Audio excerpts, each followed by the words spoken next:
This is a message to stay in your power. This theme has been coming up a lot for me, for my close friends, and for my clients. And really what this is connected to is the energy of sovereignty that is returning for more and more of us every single day. So the energy of sovereignty, of being in your power, is when you know who you are and you don't need any affirmation or validation from your outer world. What that is codependence. And we are clearing that out. When you're in your power, your energy is grounded. You're breathing deeply. And you're in a space of love and integrity. Basically, no bullshit or disrespect is going to be tolerated by you. You're not going to let it in your field. And also, with great power comes great responsibility, as we all know from Spider-Man. So, of course, the more power that you actually receive in your being, the more responsibility you're going to receive with that.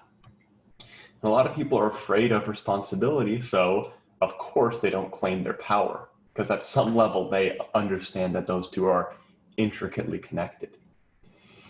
So the antidote to that is trusting yourself, trusting that you can handle more responsibility with ease, and that your comfort zone will actually grow very quickly to embrace all the responsibility and power that you choose to hold. The universe only gives you the situations that you actually can handle, and you discover how strong you really are by facing intense challenges and difficulties. So instead of going away from challenge and difficulty, go towards them, because you're going to grow and grow and grow. And what used to be hard is going to be easy. And that is amazing when it's compounded over the years and years and years. Because someone who takes a path of ease, I call it false ease, where they stay in their comfort zone, they waste their time on low value activities, and they don't actually claim their full truth and power and sovereignty, they might feel that it's easy to not have that difficult conversation, to waste time on social media and video games, etc., etc. And it's easy. But what happens over time is their life becomes pretty difficult. And when you actually choose to face the challenges head on and feel all of your feelings and just do what you know you're meant to do, your comfort zone grows and it becomes easier.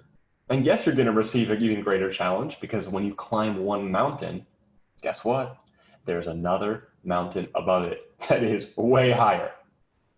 And that actually never ends. That's how it's supposed to be. That's how it's meant to be. We're meant to be expanding. And guess what? The universe is ever expanding, and so are we. Guess what science has found recently? Not only is the universe expanding, it's expanding faster and faster. So the universe's expansion is accelerating. And the same goes for us. If we accept the challenges, the responsibility that come with claiming our power and expanding who we are and what we're truly capable of, because it is so much more than we've been taught, so much more than society believes. It's vast, it's vast. So another thing about being in your power is having a strong yes and a strong no. Huge. Many people, when they want to say no to someone, they'll sugarcoat it. They'll say, not right now. It's just, if it's a no, Your no is a gift. Own it. Because when you own your no, you give the other person a reminder. Oh, I can own my no as well. This is great. Because that's how we're meant to be. We're meant to be interfacing with each other in our power. Yes, no. Both of those are beautiful. It's just whatever's in alignment. So really own your yes, your sacred yes. Own your no, your sacred no. They're both keys to your power.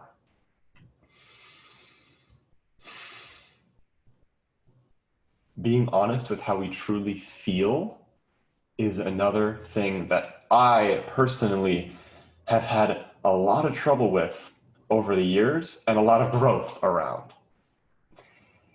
And it's ongoing. Because for so many years, I tried to be perfect. I know I'm not the only one. That's just one response that many people have to their upbringing. Other people go the other direction. They just want to rebel, just by default. Rebel, rebel, rebel. Some people try to be perfect, So it's a response from a painful situation.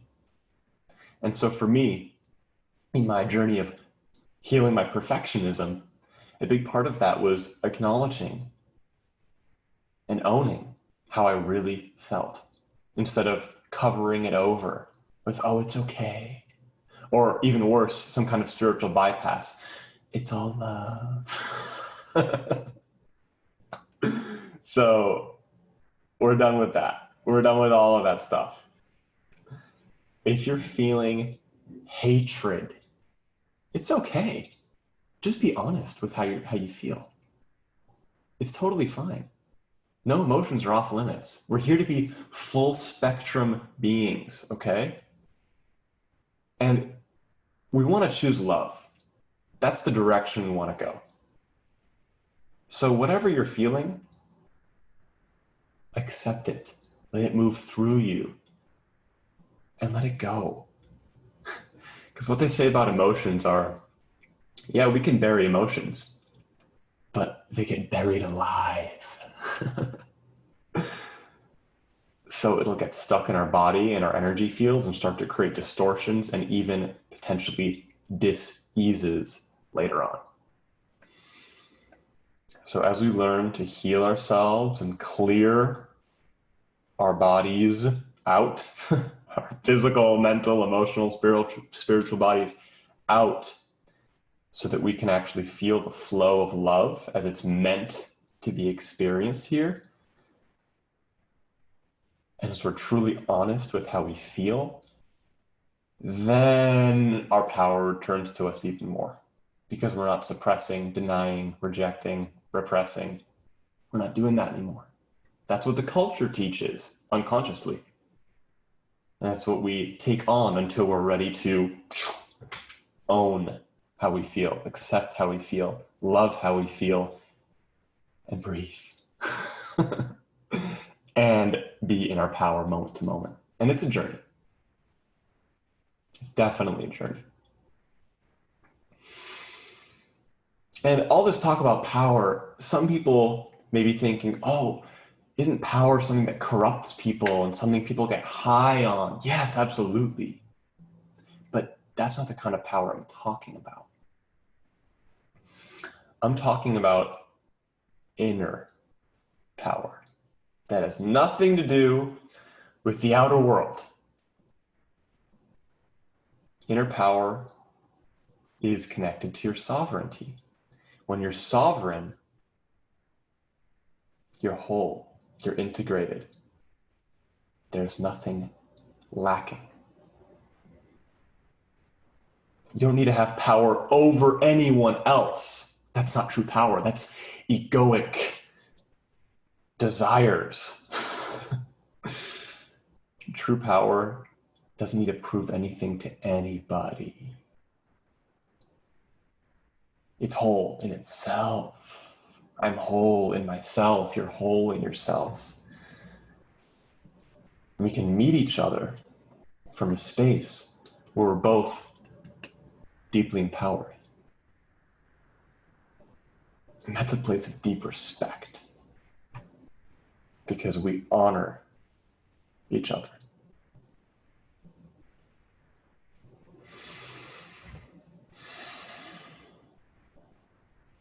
Because the egoic power over others, that definitely corrupts. Be very mindful of that. And don't seek power over others. That's not a truly wise goal. Self-mastery. Self-mastery. That's what we're looking for here. And remembering.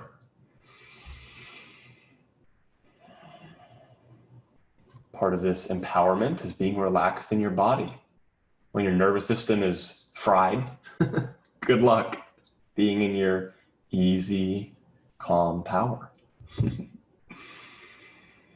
So being really grounded, doing whatever it takes to be grounded. Many practices. Find yours and do them consistently. I noticed many people, including myself in the past, would energetically collapse in order to please people or be liked. Some people may do this in a negotiation or in a job interview or on a first date or whatever, where they want other people to like them. They'll have their power and then like a balloon, like it'll deflate. And they'll be like, what do you think? What do you want to do? Well, I don't know. Do you know? Right? So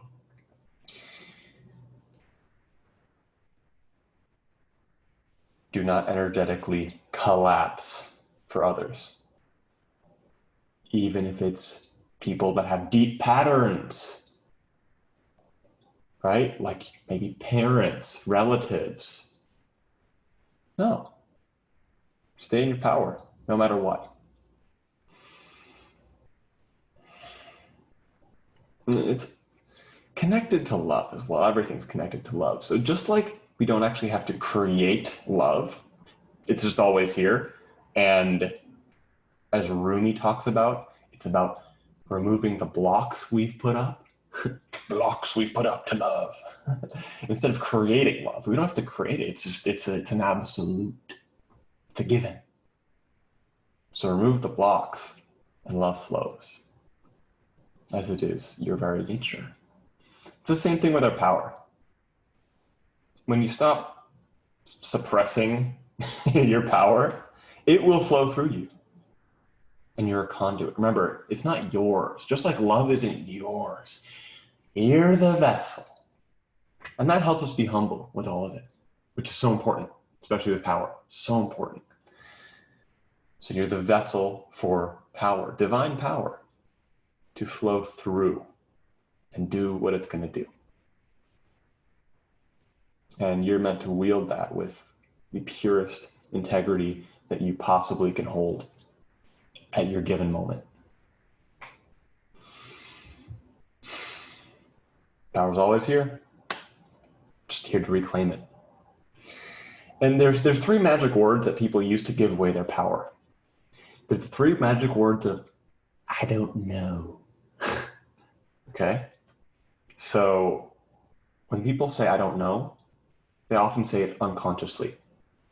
Well, where they'll say something, they'll even say a statement, but then dilute the potency of the statement times 100 by saying, I don't know. At the end. It'll be subtle sometimes. It's just in the collective language that we've been programmed with. And it's important that we stop saying that. Unless we truly don't know. Like truly don't know. But guess what? There's an aspect of our being that does always know. It's connected to infinite intelligence, and it's our heart. So instead of saying, I don't know, say, I choose to know. Or you can say, my heart knows, which is true. Your heart always knows, always knows. You know what it's like when you don't listen to your intuition? Your heart's knowing? Yeah, it doesn't work well. And when you do follow your intuition, even when it doesn't make sense to your brain, it works miraculously. This is just laws of the universe here. So instead of I don't know, my heart knows. My heart knows. And you can trust your heart. And we have so many distortions of what power looks and feels like in our culture.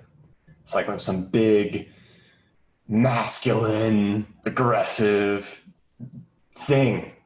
Like I live here in Texas, in Austin, and there's this whole everything's big in Texas, and that's all the false power. You know, power as money, power as violence, you know, all this old paradigm stuff. We're letting all of it go. All of it go. Because that's not true power. Power is an aspect of our natural state. When we accept our divinity and our truth, we're powerful. That's a good thing. It's a good thing. It's very beautiful. One last note here is that when we really choose to call back in our power, like you can close your eyes and say, I choose to call back all my power to me now. And that's a powerful prayer, powerful intention. And when we really have this intention and act on it, then the universe may send us tests, which is a good thing. It helps us. It helps us because the universe goes, you really want to embody your power? Let's see how bad you really want it. Let's see if you're gonna hold it. Let's see if you're gonna be strong when the winds get a little wild. Are you gonna flow like a reed, or are you gonna strong as a tree? And sometimes true power is true surrender, right? So it's not just about being fixed or rooted. So I don't want to create any misconceptions here. It's just the energy is what I'm talking about. So the universe may send us a test. Maybe someone in your life that you've had a codependent relationship, and you're claiming your power and your sacred yes and your sacred no, and they're like, whoa, and they're trying to keep the old pattern of energy intact. It's gonna be easy to collapse and just do the old pattern because maybe it was wired into our brain. And so we really require being in our commitment and our strength and say, no, I'm choosing something new. And even if your body shakes, okay? Even if you have to shake because you're scared, but you know it's right.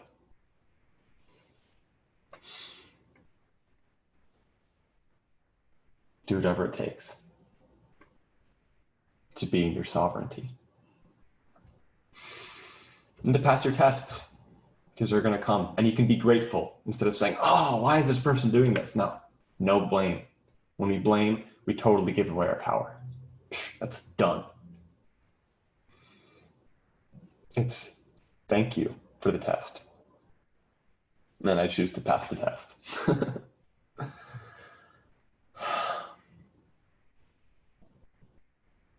You've got this. Trust yourself. You are so powerful.